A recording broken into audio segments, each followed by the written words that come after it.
Hello and welcome to Association Transformation. This is a new conversation where we're advancing the impact and evolution of non-profit organizations. We're always seeking diversity of thought and new examples of innovation in action, particularly in the membership and the not-for-profit environment. And it's that commitment to innovation in action and to that mission that spurred this collaboration between the teams at US-based Brewer Pratt Solutions and UK-based Consort Strategy. I'm Andrew Chamberlain, Managing Director of Consort Strategy. And I'm Elisa Pratt, Chief Strategist with Brewer Pratt Solutions. And together with our special guests, we're going to take a deep dive into the issues and topics and challenges that are facing the association community.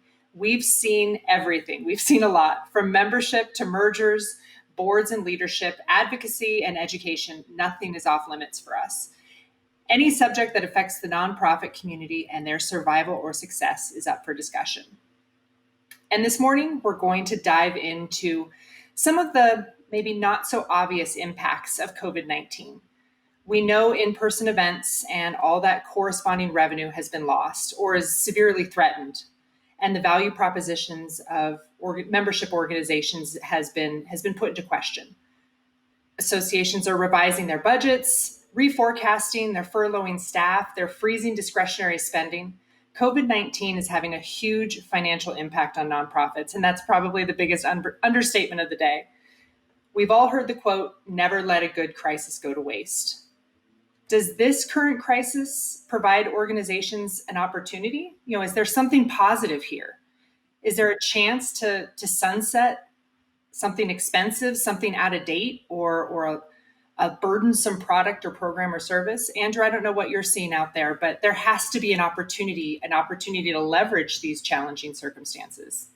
Yeah, absolutely. And, we've both been on both sides of the association coin, as it were, within the associations themselves and in terms of supporting the associations. And personally, as a chief executive, I would see this as a huge opportunity to innovate and to be creative for my organization and for my members.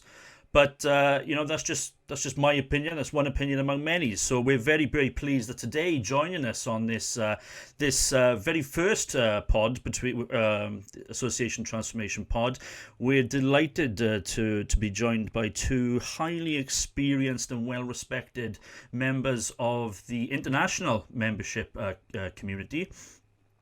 We have joining us from Toronto, Sarah Lampson, who is the Chief Executive of the Canadian Association of Research Administrators. And Sarah and I've had the privilege to work with Sarah for many, many years. And so I know that she'll have some good insights for us to share. And then from the UK, we're joined by Ian Thompson, who is the Chief Executive of the British Association of Public Safety Communications Officers. And again, Ian and I have worked together for a number of years. I know that we are both particularly excited always about international opportunities and innovations. So, again, I've no doubt that Ian's going to be able to share with us some nuggets today, Ian, aren't you? Hint, hint, nuggets. Absolutely. So we know that there are amazing things happening in the United States as well. And I think those that are leading through crisis and leading for change are seeing this as an opportunity. But I'll admit, when I put this question out to my colleagues in the United States, I struggled to get any tangible experiences.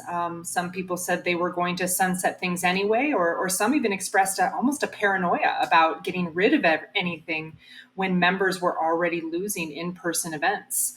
Sarah, have you guys made any decisions as it relates to, I guess, the financial opportunity to say goodbye to something expensive or out of date? Well, we've leveraged some of our existing things, which we're hoping will grow at this time. So we had a previous emphasis on online education because it makes things very accessible for our members. A lot of them about half of them can't afford to go to the conference each year. So now we're really enhancing the online learnings, but we haven't gotten rid of any of our main programs yet because some of them are already quite adapted to online. We have a college certificate partnership, but we have focused we have 30% of our members who haven't renewed because of their institutions' financial issues at this time.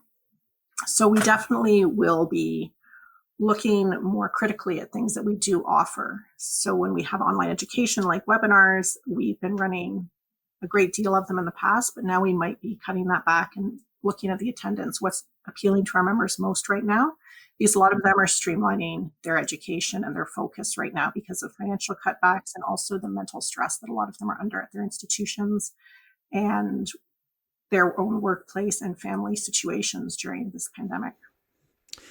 What about you, Ian, in the UK context? I mean, to echo what Elisa was saying there, when we were doing our research for this pod, trying to. It's going to be controversial for me to say trying to find an example of innovation. That's not what I mean. It's not what I mean. But there's a lot of chat going on at senior level. We both sit in on chief executive groups within the sector in the UK, and there's a lot of chat about embracing this as an opportunity. But actually, I'm not necessarily seeing a huge amount of that opportunity being taken advantage of. What do you think? I totally agree with you there, Andrew. I think we've seen the rush to go online when COVID-19 first hit us, and it occurred just after we'd had our annual conference and exhibition. So we were either lucky, fortunate, whatever, but UK went into lockdown just after we'd had that. And I think I saw panic as a lot of associations immediately decided that they couldn't run things. Physical events had to stop. And what was that going to mean? And then we saw a rush for everybody to it seemed like they were putting everything online. I mean, you and I were discussing at the time some of the work we're doing for British APCO was what we were going to bring to our members in terms of webinars and podcasts. But I've seen so much being thrown online, and I've got to admit, for the first few weeks, attending an awful lot of webinars that actually just seemed to be the same. There wasn't a lot of benefit coming out of that. Mm-hmm. And as a result, we've revisited what we're planning, and it'll be podcasts now, which I think are much more flexible. So many of our members work emergency services, work different hours, different times, and work at systems that they can't get to webinars for. So it kind of rules those out.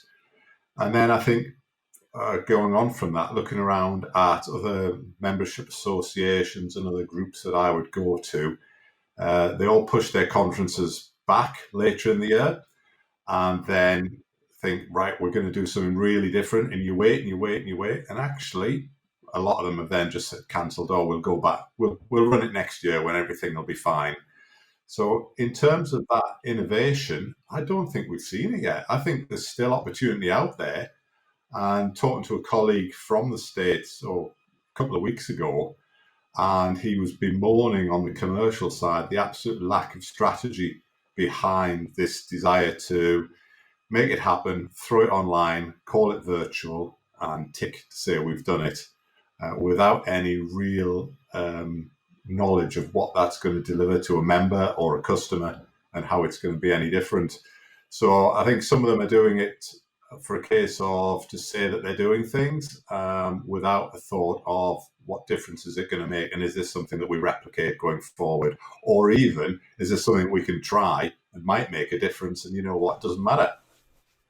Yeah. Going back to, I'm so sick to death of webinars. Can I just say that? I was being delicate. Delicate. Everyone who knows me knows that that's my middle name, Delicate. Mr. Delicate Diplomacy, that's me. I'm so sick. And in fact, when I first got in touch with Elisa, it was because I saw a very, very good, an excellent article that she'd written on LinkedIn, bemoaning the quality of some of the online provision, and it was like a kindred spirit from across the pond. I mean, I'm guessing nothing. Well, I've been in and around a number of webinars, and in fact, Cindy and I in consort have given up delivering webinars because people aren't actually engaging. People don't dial in. I mean, they're just not. I don't know. I mean, it's interesting because I know, Sarah, a webinar program is pretty fundamental to and has been for a long time, to your education program and to the success of CARA. But I'm really interested to hear that you say that you're thinking now about putting that back. Is it just financial issues, or is it because actually you think there's something else that we can do that's better for our members? No, it's not a financial issue. It's just some of our webinars have low attendance, and we were running them anyway for the few members that did. But now we're really looking at streamlining them and kind of prioritizing what do we think will get best attendance and most interest our members, and potentially canceling those that didn't, because we weren't canceling any before. Even if we had 2 or 3 people coming, we'd still run the webinar. And that's not necessarily efficient or valuable, because it's such a low turnout, and there is a fair amount of staff time, and of course the speaker's time preparing the webinar, presenting the webinar, answering questions, and engaging with our membership in different ways. Sometimes they will write a blog for us or an article to promote the webinar or the topic. So we don't want to waste their time either for a small audience like that. And we are looking for our next conference. Right now we're sort of planning in parallel whether it'll happen in person or what platforms we might look at to offer a different online experience other than a webinar that would be maybe a half-day conference, a few days in a row, with fewer speakers than our actual conference, but hopefully a different experience that would engage people in a different way that they would find exciting and valuable. Well, and who knows, we may have gotten to this point at a year from now, 2 years from now, but I think the circumstances, the crisis has accelerated some of these conversations. I've spoken to clients and colleagues about sunsetting a printed magazine, something that they've said they've wanted to do forever, and now they feel they have to keep doing a magazine. I would have thought that would have been low-hanging fruit for a purposeful abandonment during a financial downturn, but they feel like they have to keep doing everything along every channel, and maybe that even something like a printed magazine might stand out in a Zoom world of too much email. That something coming in a mailbox may be a pleasant change. Which is really interesting, because in the last, I'm not a magazine subscriber, and yet in the last 3 months since being locked at home, I've actually subscribed to 2 physical magazines, because I think I'm so sick to death of sitting on Zoom calls, and I actually thought I want something physical in front of me, but and so I actually, and they're not professional magazines. I mean, they're just personal interest. But do you think though, Elisa, that you said that it's what's the word I was looking for? Sorry, accelerated it. But do you think it's also escalated the issue that there's perhaps a lack of risk appetite in this sector, or an understanding of what constitutes risk and risk appetite? Absolutely. And I think it comes down to maybe the money in the bank, what you have in reserves, how brave you can be, and what your relationship is with your board. I have a couple friends in the industry who are in their first 12 months of being a CEO, an association nonprofit CEO, their first job at that level. And they haven't collected the political capital they need yet. They don't have the relationships or the trust with the board as of yet to push some of those riskier endeavors. But this, I think, comes down to finances. If you can't show the dollars, if it's not going to save, or if it's not going to generate, there has to be a real reason for it. Yeah, but surely, I mean, ditching quite a few of the nice to haves rather than the need to have, surely that is going to save some. In the short term, it's going to save cash. It might not necessarily in the long term be a good business development idea, but in the short term, I would think it would free up resources. But yeah.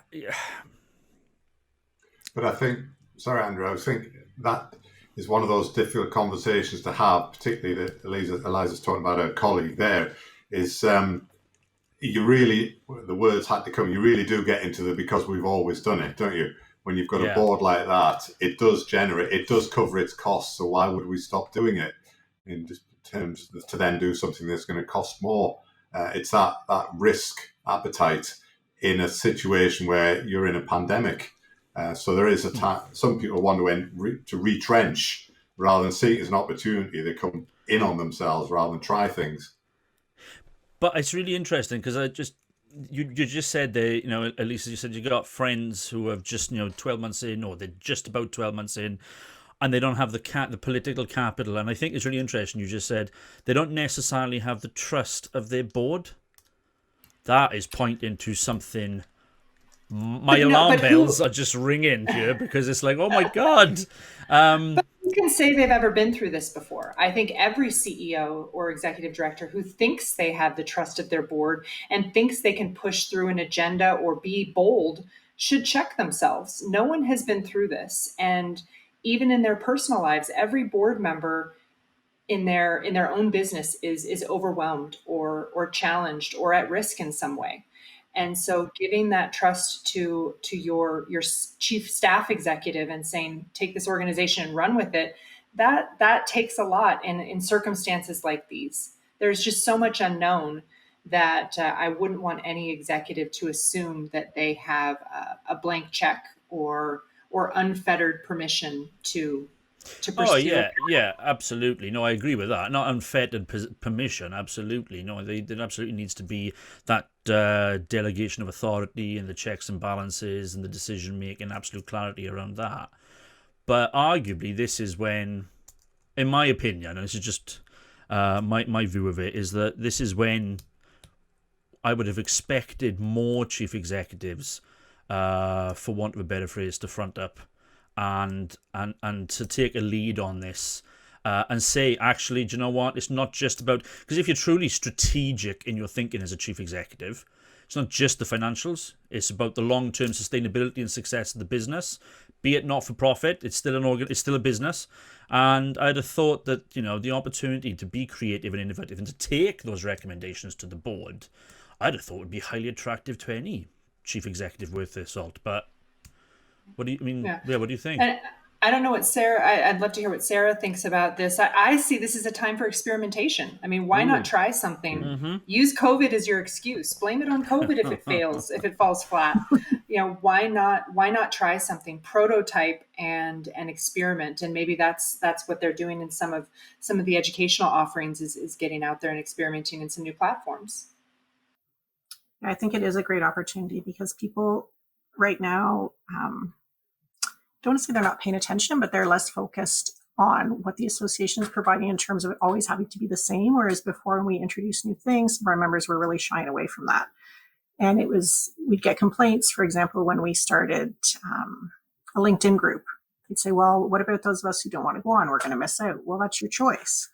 But now we're not, people who are averse to change are not having the energy to sort of engage and critique any new things we do. So we're able to sort of roll them out and see. We have some new online groups and platforms that we haven't used before and we've just introduced. So those that want to engage are, and those that we would normally hear from as being opposed to that change, we're not hearing from, which is good for us because we're really able to focus on developing these new projects and initiatives.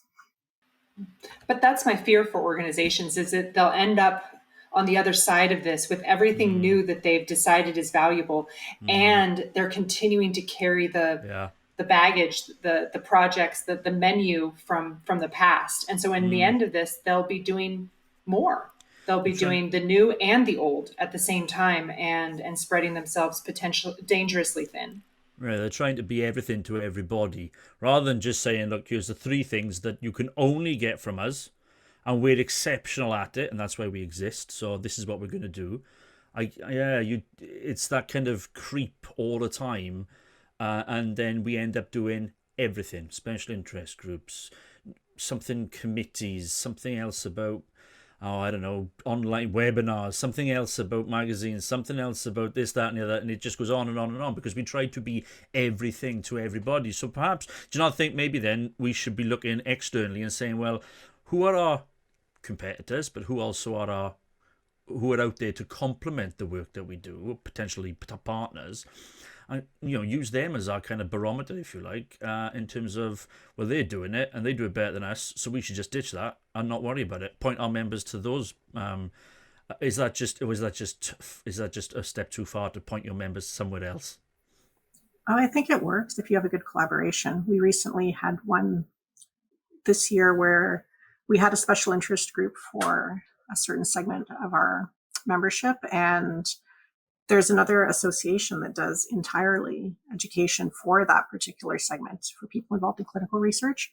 So they reached out to us this year and said, how about we provide all the content for that special interest group for you? So that everyone's getting consistent messaging. And we heard that your group isn't that active. And we agreed to do that. We aren't threatened by that. They've collaborated with us in the past and promoted our education in that area to their members. And we have a good understanding. We have people that are members of both associations and leadership positions. So I was very happy that we were able to transfer that out, because we've been with a leader of that special interest group for at least 2 years, but yet it keeps existing, but no one wants to step up and fully engage, but they also don't want to shut it down. So that was one small step forward in terms of streamlining things, but I'm hoping that we'll get a few more things like that, because it is the members' benefit if they can just have one source for that particular type of information. Yeah, Ian, what are your thoughts on that? Yeah, I would say on that as well. There are, I think, a couple of partnerships that we've moved into, not typically because of COVID-19, but in fact that we're delivering more benefit to members, because a couple of those associations are bigger than us. They do things better than we would. They're in a space we would like to be in, but what we've done by partnering with them and basically using what they do is we're the gateway for our members. It's the other associations aren't something that our members would think they would ever be part of or they would want to join. But by sharing some of that work, it gives our members a benefit by having a greater and more worldly, a worldwide outlook that we couldn't have delivered before. So we're delivering a bit more without having to do too much more, which back to the earlier point of everybody's just going to pick up everything and end up with too much to do at the end of all this. Lisa, I mean, obviously you know the States in far more detail than I do, but, I said, when I was introducing Ian, saying that actually, in a UK context, I'm not seeing a great deal of purposeful abandonment. But are you seeing it in the States? I mean... Well, we brainstormed this idea several weeks ago, actually, and since that idea took form, I've seen the ASAE feature this topic not only as a webinar, but they also have it slated as a session during their now virtual annual conference. And so I thought, aha, something must be there. We must be on the right track. Yeah. And I began my own research. And that, as I mentioned, I found one organization that used this opportunity to sunset a foundation that had not been financially solvent, and really more voices from people who were adding, as we've discussed today, adding channels, adding content, adding opportunities instead of taking things away. So I don't know if this is a red herring. Is this just a chance to talk about managing risk and leading through crisis? Because that purposeful abandonment, or using the COVID financial downturn as an opportunity to say goodbye to things, I don't really see it coming to fruition. And yet, regardless of COVID, I mean, I know we pitched this in the context of COVID, but the reality is it's just good business practice anyway. If something's not working, to review it and ditch it, or refresh it or whatever. So, but I kind of get a sense, internationally, because we do a lot of work as well in Australia and South Africa and continental Europe, and I get a sense everywhere that this is not something that we as in associations, membership bodies, I don't think we're comfortable in doing it. Are we afraid? Are we afraid of the membership? I'll let Sarah and Ian speak to that. My concern is that I don't often have enough information. So we have an annual membership survey, and from that we try to get a sense of what are our members engaging with the most, what do they value the most, and we might at most get half our membership answering that. So then we're trying to extrapolate that information and apply it to everyone, and that doesn't always work. And sometimes we have we don't have a clear sense. Like people say, oh, I value all the things equally. So we're developing our membership survey again. So now we're going to ask them to actually rank things. So they can't say that they value everything equally, and they can't say that they engage with everything equally, because it's not likely to be true that they're spending exactly the same amount of time and resources on all the different programs. So I'm hoping that by getting more information and better information, we'll have the opportunity to really be informed as we make any abandonment decisions. But go on, Ian. I think you were going to say something then. Go on. I was going to say I would be, oh God, I'd be so pleased if we got half our members to respond to a survey. That would be fantastic. That is impressive. Yeah, it really is. You take that, Sarah, and run with it. I think sometimes that we have to. Sometimes there's a bit of gut feeling about just doing something, and if we change something or do something different, if they don't come, heck, it didn't work, fine. And I know some of them will complain loudly, and that'll be their way of responding to us. So I think sometimes we just have to get on and make a change, run something, see who comes, because we can certainly within our sphere we could spend an awful lot of time talking and asking and listening to the void, whereas we should just get on and try and do things differently and wait for the feedback. Well, and to Ian's point, I think there's still data to be had. And, as Sarah mentioned, she doesn't have all the information yet.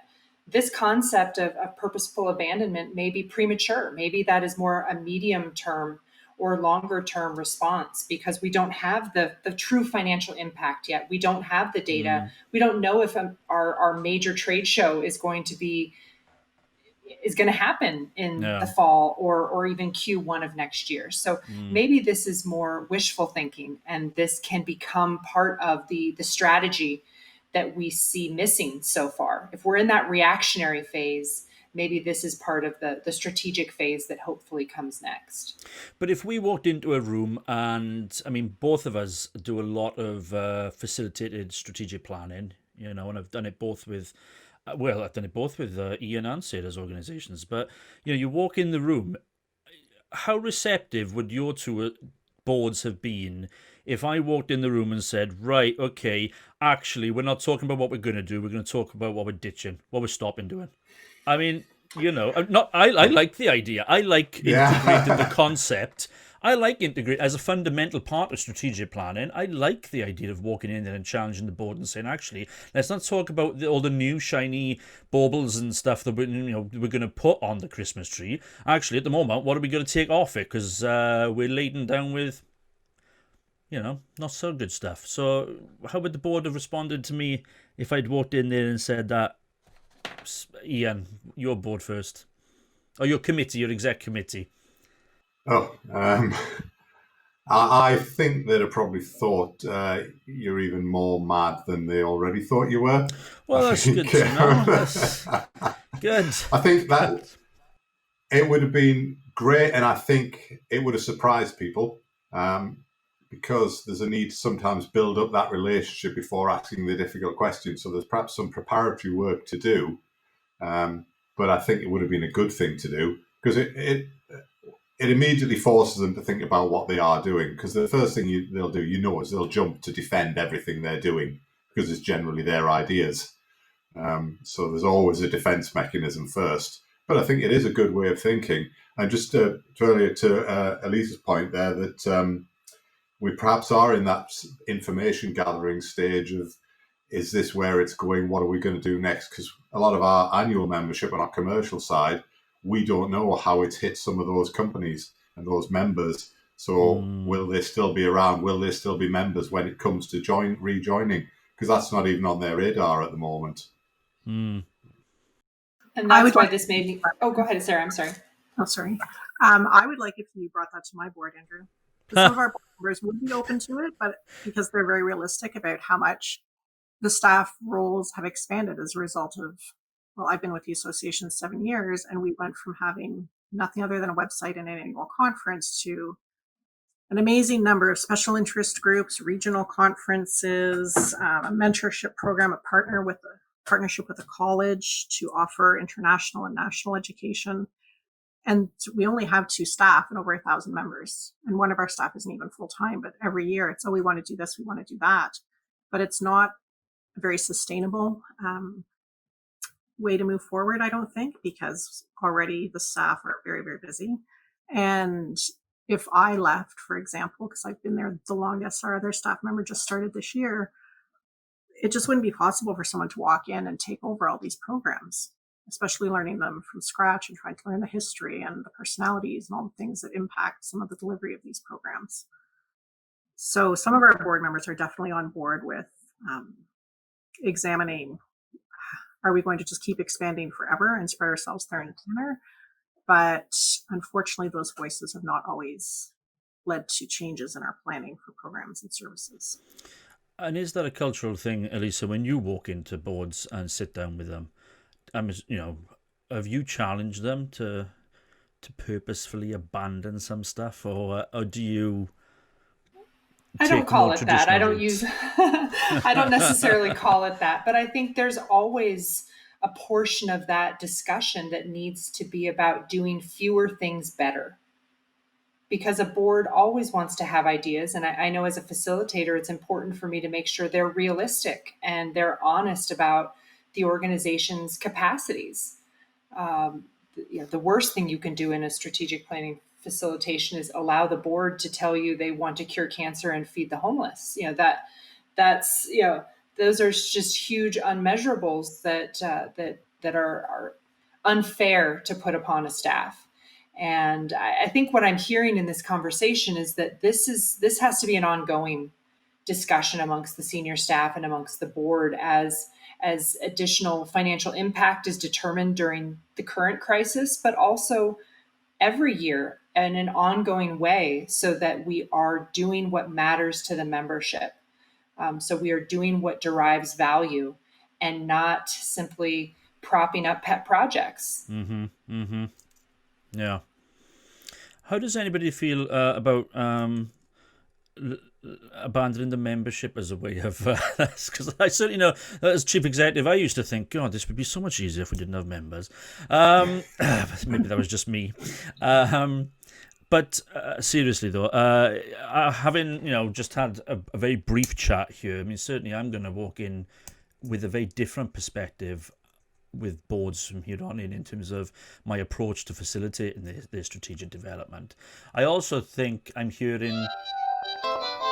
I couldn't have stopped that one, sorry. What is that? Is that your doorbell? My God, is that your palatial doorbell? That is the house phone. That is the landline. They still exist. One person in the world phones that. It's my 91-year-old mother-in-law. See, I purposefully abandoned the home phone. Yeah, I said to you that Ian was 5 years behind the rest of us up there. I told you, yeah. No, what was I? Yeah, so, but oh dear me. What I was going to say is, I'm looking at our producer. I know he's not going to cut that out. He's going to leave all that in to show that we're real people. We're humans. I think I need to be more patient with boards. I think I need to be more patient in terms of my appreciation and understanding of... I mean, obviously, no, let me rephrase that. I appreciate and understand where we're at. I'm always in a hurry. Everybody who works with me will tell you that. So perhaps I also need to be a bit more patient in terms of appreciating the trajectory that boards are on in terms of their understanding of their current business environments and what their kind of future medium to long-term economic and financial situations are going to look like. So certainly, for me, I intend to see how long it lasts, be patient with people. We'll see how that goes. Yeah, we'll see how that goes. Yeah. But I think we're probably coming to the end of our short discussion right now. But I mean, does anybody have any sort of thoughts they just want to leave us with before we wrap up? Yeah, I would say that that's a useful way to get into those discussions, because they're not going to, boards, associations aren't going to achieve everything they want to achieve, but it can provide direction. At least you know the sort of the way the association's going, and the way you talked about. Do we abandon members? I would never abandon my members, But actually, what I would like for BAPCO and for our association is to have a place that's above and beyond what the members want. Because for us, it's about improving public safety through technology. Well, that's something that the whole of society is interested in. So I think there's more that we can do than just for our members. Our members are a part of it, but they're not everything that we're about. Sarah? I don't have any final thoughts. I'm very intrigued by the concept of purposeful abandonment and bringing that in at the strategic level more explicitly than we have in the past. I think that will be, I'd like to see that more part of our routine strategic planning. Well, I think one of the things that I'm just going to leave with is that, Elisa and I have got plans afoot to launch some new international collaboration. And I think this is one area that I'd certainly like to explore in more detail and understand how we can kind of embed the principles of it into a culture of strategic planning, review, and oversight. So certainly that's what I'll be taking away from today.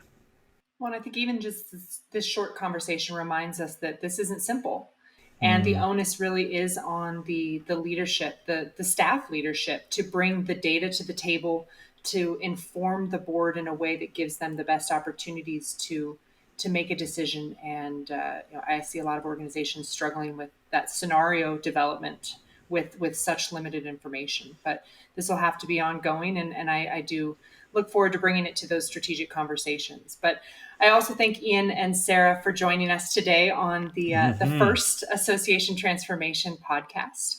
We thank you for listening, and thank you for joining us. And we hope you'll come back and join us next time and every time as we explore these type of challenges, these type of opportunities that associations and nonprofits face. But for today, we hope you've enjoyed our first pod. And if there's a subject you'd like us to explore, if you'd like to join us on our podcast, you can tweet us at Association Transformation or email us at helloyourconsort.com.